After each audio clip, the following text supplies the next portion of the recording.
Bueno, a propósito de estallido social, otro de los coletazos de ese fenómeno que se produjo en Chile en 2019 es el de las imputaciones por violaciones de derechos humanos, de las cuales se hace responsable por parte del Ministerio Público por omisión, es decir, por no haber hecho lo suficiente para detener o impedir la ocurrencia de esos hechos. Imputación contra los generales en retiro de Carabineros Ricardo Yáñez, Mario Rosas y Diego Olate. Ya sabemos que desde hace días se vienen desarrollando las audiencias, o es una audiencia dividida en muchos días, digamos, de exposición de los cargos que ha hecho el Ministerio Público, y hoy va a corresponder a las defensas de los imputados hacer sus planteamientos. Ayer la noticia estuvo centrada en las cautelares que está pidiendo la Fiscalía. Solo arraigo nacional y firma quincenal. No sé si esto puede ser, Paula, un indicio de algo, pero es lo que va a tener que resolver el tribunal en el futuro muy próximo. Daniela Forero Ortiz ha estado cubriendo estas audiencias y nos va a contar de qué va hoy día entonces esta presentación de las defensas. Daniela, ¿qué tal? Buenos días. Hola, Daniela, buen día. Sí, ¿cómo están? Muy buenos días. Irrestricto respeto de los derechos fundamentales y también a los protocolos, la realización de sumarios administrativos particularmente en razón de las querellas interpuestas por el INDH y completa transparencia. Eso fue lo que pidió, según su declaración como imputado, el fallecido expresidente de la República, Sebastián Piñera, a las autoridades de Carabineros en materia de control de orden público tras el 18 de octubre de 2019. Así comenzó ayer la Fiscalía Centro Norte citando declaraciones de ex autoridades políticas y la formalización por presunta responsabilidad de mando contra los ex generales directores de la Policía Uniformada, Ricardo Yáñez, Mario Rosas, y también del ex subdirector Diego Olate. La fiscal Centro Norte, Jimena Chong, sostuvo que las nóminas de lesionados con perdigones, entre ellos, por ejemplo, Gustavo Gatica, se ordenó elaborar una ficha que incluía antecedentes previos y no sobre la gravedad de las heridas. Consultas al sistema de control imputado conocido, es decir, a los antecedentes policiales previos de las personas lesionadas. De lo que se trataba es de no recolectar información sobre la gravedad de las lesiones, no recolectar información respecto del estado de salud de los lesionados, sino que más bien está asociada a la ubicación de antecedentes previos que no guardan relación. Ahí hay un argumento bien interesante junto a eso, Daniela, que lo comentábamos con Mauricio aquí, lo expuso ayer la fiscal Jimena Chong también, que en el fondo el Ministerio Público quiere demostrar que donde ocurrieron las violaciones a los derechos humanos durante esos días del estallido social no fue precisamente donde ocurrieron los incidentes más graves, ¿no? Y desestimar así como la tesis de la defensa que Carabineros se tuvo que defender frente a una gran cantidad de personas que los atacaba, por ejemplo, para ocupar herramientas que terminaron en algunos casos con personas heridas en los ojos, con perdigones, etcétera. Y esa es una tesis que está ahí y me parece bien interesante desde el punto de vista cómo va a tener su correlación, su correlato en cómo se va a poder ir comprobando eso a propósito de lo que está haciendo la Fiscalía en contra de estos tres generales en retiro. Mauricio planteaba primero lo de la cautelar, que pide arraigo nacional y firma quincenal el Ministerio Público solamente para estos tres generales en retiro, y esto en acuerdo con las defensas. Por lo tanto, esto deja de alguna manera offside al resto de los querellantes aquí, ¿no? O sea, van a tener que someterse a esa cautelar nomás.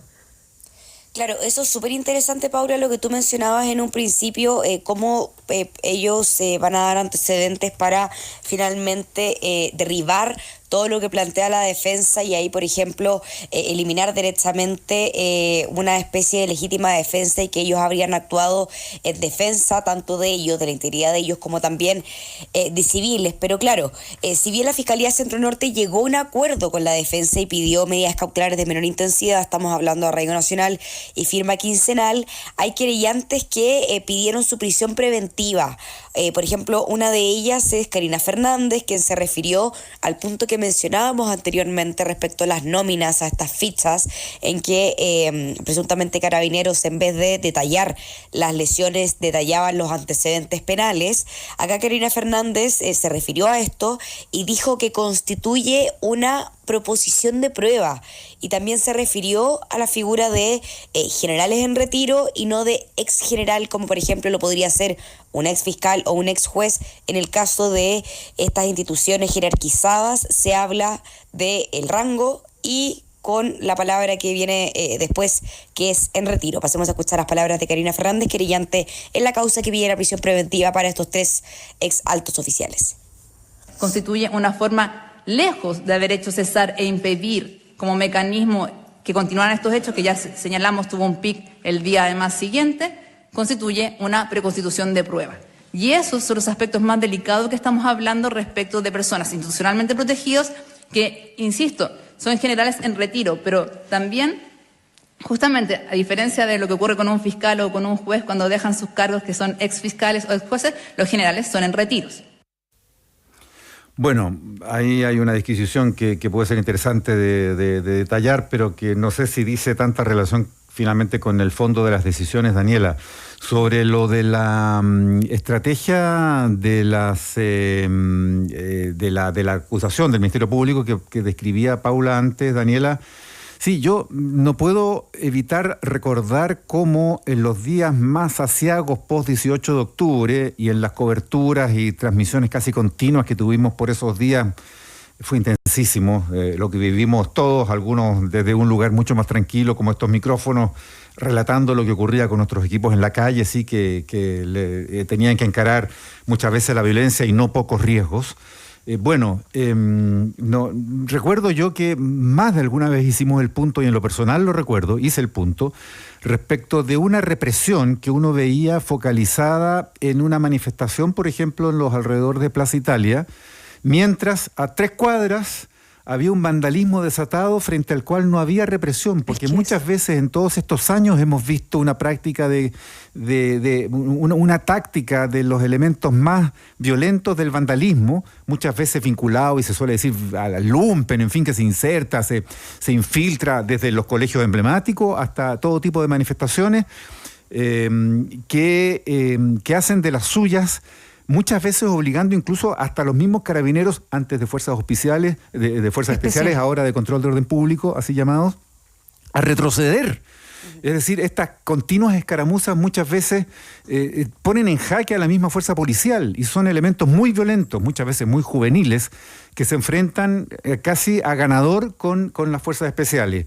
Por supuesto, con toda la diferencia que hay en capacidades de instrumental de represión versus el instrumental de ataque de los vándalos.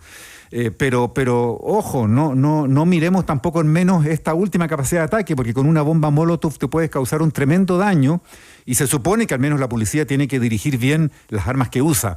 Dicho todo lo cual, me acuerdo yo de esas escenas en las cuales uno veía vandalismo desatado, quemándolo todo.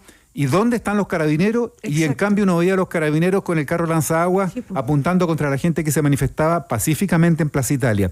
Ahí hubo una disociación extraña que me acuerdo que fue la tónica de muchos días. Al menos de los primeros. Sobre todo los primeros. Sí. Me acuerdo alguna vez estar entrevistando en vivo mientras estas cosas ocurrían un viernes de la tarde al intendente entonces de Santiago, Guevara, Felipe Guevara, y le preguntamos, pero intendente, ¿por qué la policía está reprimiendo a la gente cuando a 3 cuadras ahí en esas calles cercanas a Plaza Italia por Vicuña Maquena están quemando una iglesia y no hacen nada? Bueno, eso es lo que se vio, no sé si a eso es lo que está apuntando el Ministerio Público cuando ve esa distorsión en la forma en que se asignaban los recursos represivos que tienen que haber en una sociedad, en una democracia, tiene que haber represión de la violencia, de la alteración del orden público, de los saqueos, del vandalismo, por supuesto que lo tiene que haber, pero uno veía como mal dirigido eso. No sé si a eso apunta la Fiscalía, pero frente a eso entonces... ¿Qué dicen las defensas, tío? Claro, ¿qué dicen las defensas? Sí, eso va a ser bastante y es lo que hoy día vamos a escuchar, porque esta audiencia, recordemos que ayer se reanudó, estuvieron 2 semanas paralizadas después de que finalmente la defensa obtuviera toda la información para poder, valga la redundancia, defender a sus representados, y va a ser hoy día cuando finalmente hablen los 3 abogados defensores. Por ejemplo, ayer habló con la prensa Sergio Contreras, él es abogado del ex subdirector de Carabineros Diego Late, quien enfatizó que su representado sí ha estado a disposición del Ministerio Público, es decir, presente en todos los años que ha durado esta investigación. Esto lo responde por esta diferencia de criterio que tiene el Ministerio Público con algunos de los querellantes en pedir medidas cautelares, porque, por ejemplo, el Ministerio Público llegó a un acuerdo con la defensa. Uno de los argumentos principales es que estas 3 personas, estos 3 imputados, ya no están en la institución.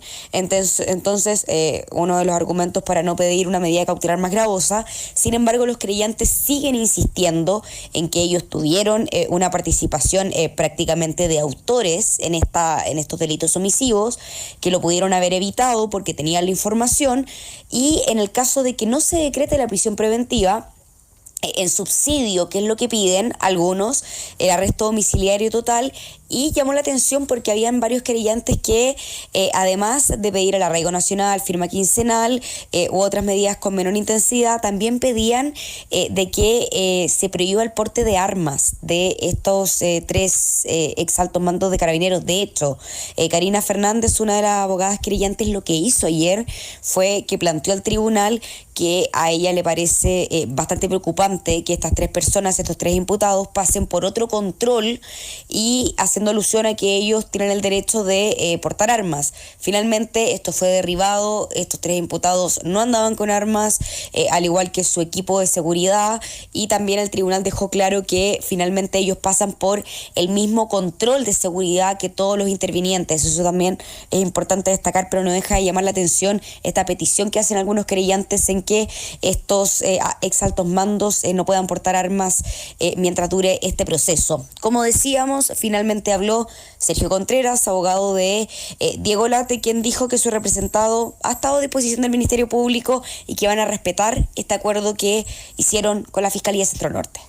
Nosotros tenemos un acuerdo con el Ministerio Público, ese acuerdo lo vamos a respetar. Sí, han estado siempre a disposición del Ministerio Público, algunos han hecho uso de su derecho a guardar silencio, eso no acarrea ningún tipo de consecuencia negativa. Ya hemos estado siempre presentes a lo largo de todos los años que ha durado esta investigación.